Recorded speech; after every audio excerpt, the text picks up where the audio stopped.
um, you checked maybe once, maybe more than once, maybe in that specific, slightly humiliating way that you do not like to admit to yourself, where you open the conversation and close it again without saying anything, just to see when they were last active, just to confirm that the silence is a choice and not a circumstance, just to know whether the quiet coming from their direction is because something happened to them or because something is happening in them.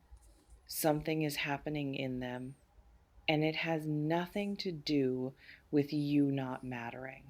It has nothing to do with them having moved on or lost interest or found something else to occupy the space in their life where your presence used to sit. In fact, the reason for the silence is almost the exact opposite of what silence usually means when it comes from someone you care about. But I am getting ahead of myself. Let me back up. Let me take you into what is actually happening on the other side of that quiet. Because what I received when I sat with your energy today was not a general impression or a broad energetic theme. It was a room, a specific interior landscape, the one that exists inside the person whose silence you have been trying to interpret. And I want to walk you through every corner of it so that by the time we reach the end of this reading, you are not guessing anymore. Stay with me. This one goes somewhere you did not expect. First, I need to say something about the word ignoring, because that word carries a specific weight and I want to examine it before we go any further. Ignoring implies a deliberate turning away, an active choice to withhold presence from someone, a decision made with you as the specific object of it.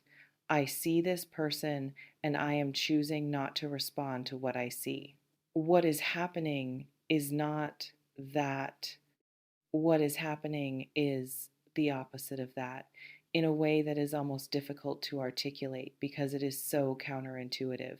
This person is not turning away from you, they are overwhelmed by you, and overwhelm in the specific form that it takes when it is caused by feeling rather than by circumstance looks from the outside almost identical to absence. It has the same texture, the same stillness, the same gap where communication used to be, but the interior of it is completely different. Absence is empty. What this person is carrying right now is the furthest thing from empty. It is full, uncomfortably, inconveniently, cannot organize it into something manageable, full, of something that they did not invite and cannot evict and do not yet know what to do with. That something is you. Let me describe what their days look like right now, because I want you to see it specifically. I want you to be able to picture it with enough detail that the abstract concept of someone being overwhelmed by feeling becomes something real and recognizable and slightly less maddening to sit across from in the form of silence. They wake up, and you are the first thought. Not a soft, pleasant morning light kind of first thought, a sudden one, the kind that arrives before they have fully crossed from sleeping to waking, before they have had a single moment of conscious choice about where their mind goes. You are simply there, already present, already occupying the space in their awareness that a person occupies when they have gotten underneath the organized surface of someone's daily life and taken up residence somewhere deeper. They move through the morning, doing the ordinary things that mornings require, and you move with them. Not loudly, not in a way that makes the coffee impossible to make or the routine impossible to maintain, but underneath everything, a low, constant, cannot be redirected presence in the background of every ordinary thing.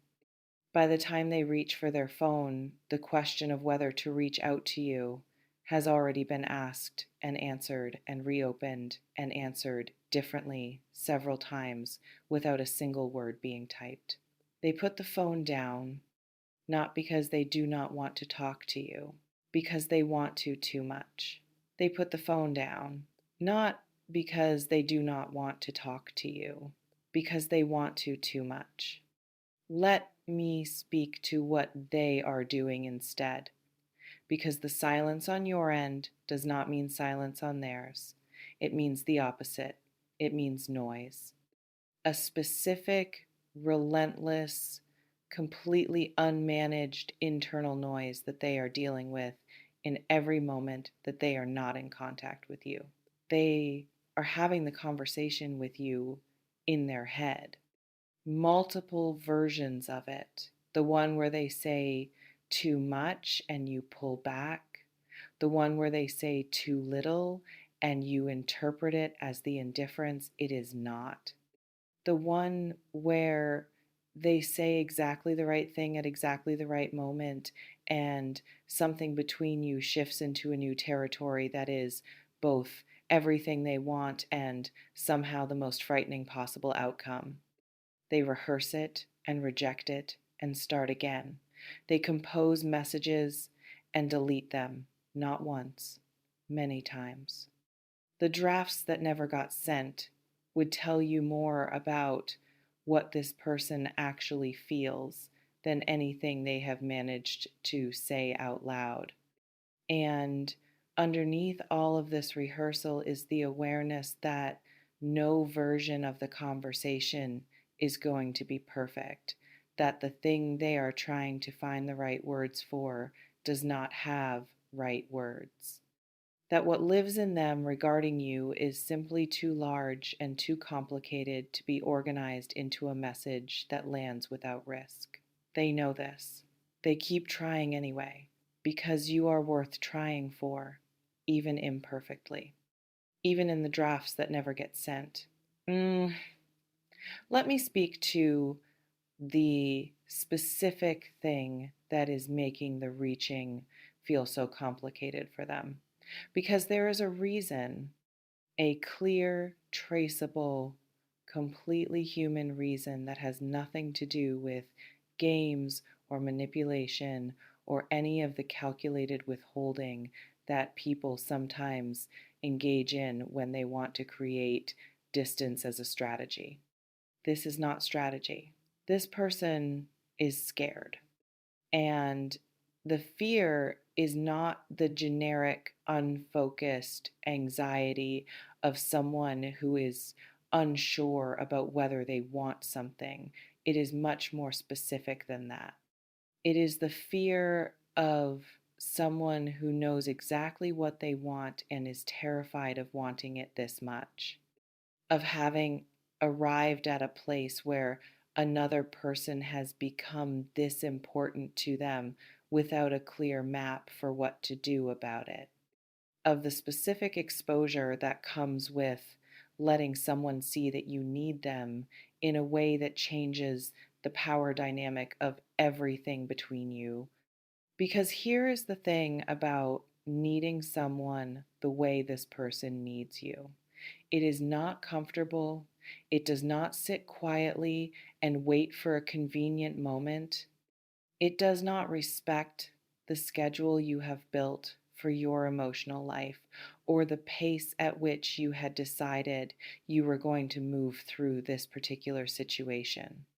It simply exists with the full weight of itself, demanding acknowledgement before you are ready to give it. And for someone who is accustomed to being in control of their interior world, that demand is unsettling in a way that does not quickly resolve. I want to stay with you here for a moment because I feel something in your energy that I want to speak to directly before we go any further. You have been carrying the silence as something about your worth, not consciously, not in the explicit, I am telling myself I am not good enough way, but in that quieter, harder to name way that the absence of someone you care about tends to work on you when you care about them more than you have fully admitted. In the way that silence from a specific source starts to feel like information, like evidence of something, like confirmation of a fear you were already carrying before the silence began. I want to disrupt that interpretation right now. The silence is not information about you. It is not a signal about your value or your desirability or whether this person sees you clearly enough to understand what they have in you. It is information about them, about where they are, about the specific, unglamorous, not at all romantic reality of being someone whose feelings have exceeded the capacity they thought they had for this kind of feeling, and who is sitting in that excess without a clear way forward. You are not being evaluated. You are being felt heavily, continuously, without their full permission. There is a difference. Let me go deeper into the room I described earlier, because there is more in it than the morning. There are moments throughout their day when something, a song, a phrase, a quality of light at a particular time of afternoon, the way someone laughs who is nothing like you, but whose laugh triggers something, brings you into sharp focus without warning. These moments are not romantic in the way that people romanticize them. They are disruptive. They arrive at inconvenient times and demand a response from the interior of this person that the exterior of their day has no room to accommodate. In those moments, they make a decision. Every time, in every moment, they make a decision. And the decision is always the same. Not yet. Not because they do not want to move toward you, not because anything has changed about how they feel or what they want, but because they have not yet figured out how to come to you with the full weight of what they are carrying without it being too much, without arriving with more than the moment can hold, without letting you see all of it before they know how to organize it into something they can actually say. They are trying to find the right words. For someone who feels as much as this person feels about you, the right words are taking a long time to arrive. In those moments, they make a decision. Every time, in every moment, they make a decision. And the decision is always the same. Not yet. Not because they do not want to move toward you, not because anything has changed about how they feel or what they want, but because they have not yet figured out how to come to you with the full weight of what they are carrying without it being too much, without arriving with more than the moment can hold, without letting you see all of it before they know how to organize it into something they can actually say. They are trying to find the right words. For someone who feels as much as this person feels about you, the right words are taking a long time to arrive. I want to speak to something else, to what is leaking out of them into their interactions with other people while all of this is happening internally. Because feelings this size do not stay perfectly contained. They cannot. The specific effort of holding something significant in while maintaining ordinary life creates pressure, and pressure always finds somewhere to release, not always through the person the feeling is about. Sometimes through the people adjacent to the situation who notice that something is off without being told what. The people around this person have noticed not everything, not the full picture, but enough enough to sense that they are somewhere else, even when they are physically present. That a portion of their attention is consistently occupied by something they are not discussing. That the ease they usually carry has a slight weight to it lately that was not there before. Some of those people have asked, and the answers they have received have been technically true and completely incomplete. Fine, tired, just a lot going on. The classic vocabulary of someone who is not ready to name what is actually going on because naming it out loud makes it more real than they currently know how to handle.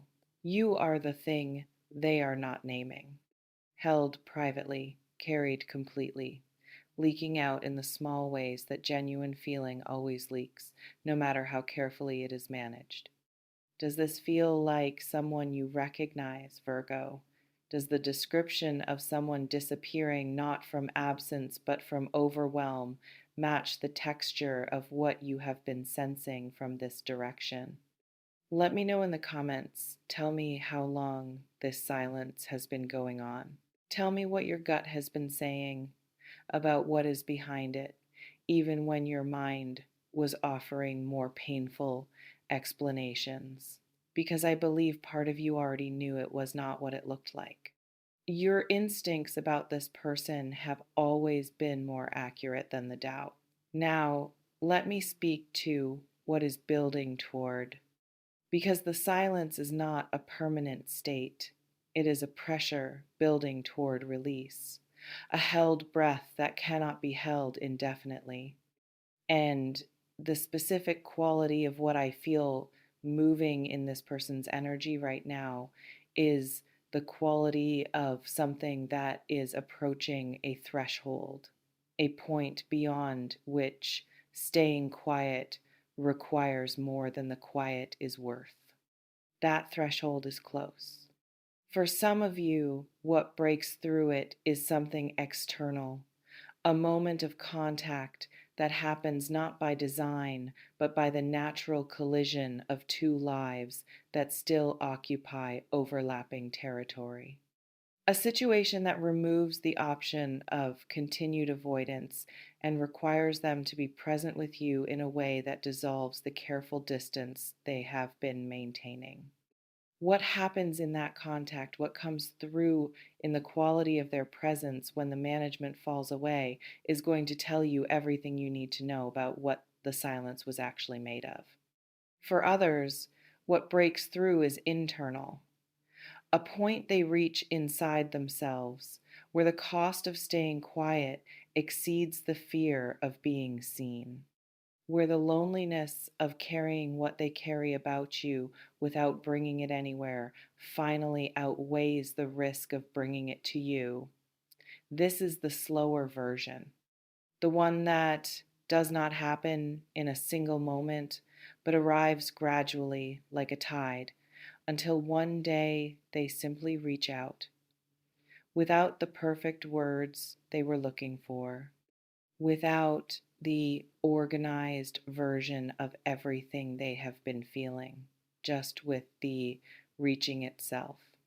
And for others, still, what comes through is a signal, something they do or say in a context adjacent to yours that is not a direct move, but that carries the unmistakable energy of someone testing the temperature, leaving a door slightly open, making themselves findable in a way that they were not making themselves findable before.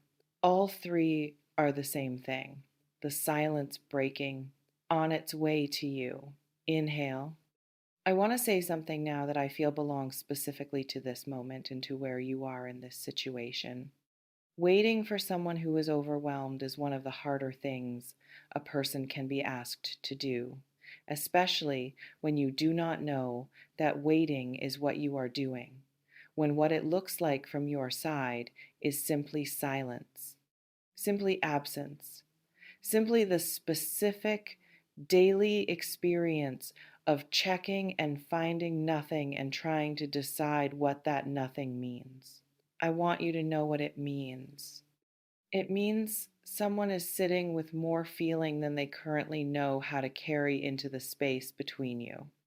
It means you have gotten into them in the particular irreversible way that certain people get into other people, not through strategy or performance or anything deliberate, but simply through the consistent, undeniable reality of being who you are in their presence.